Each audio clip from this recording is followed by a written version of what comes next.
জীবনটা আসলে খুব সহজ। সকাল মানে সূর্য ওঠা, রাত মানেই ঘুম, ভালোবাসা মানে বিশ্বাস, আর সম্পর্ক মানে বোঝাপড়া। কিন্তু আমরা কি করি? সন্দেহে বিশ্বাস নষ্ট করি, চাওয়া না পাওয়ার হিসাব মিলাই, আর অন্যের মতো হওয়ার প্রতিযোগিতায় নিজেকে ভুলে যাই। আসলে জীবনটা বড় নয়, ছোট ছোট ভালো লাগার জায়গাগুলো সংরক্ষণ করতে জানতে হয়। সত্যিকারের সুখ মানে দামি কিছু নয়, এক কাপ চা, মা বাবার মুখে হাসি, নীরব দুপুরে নিজের সাথে একটু করে সময় কাটানো।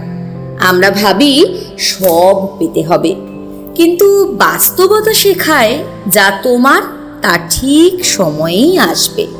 তাই নিজের মতো করে বাঁচো, ভালো থাকো নিজের ভেতরে, কারণ জীবনটাকে জটিল না করলেই সে তোমার হয়ে যাবে, শুধুই তোমার।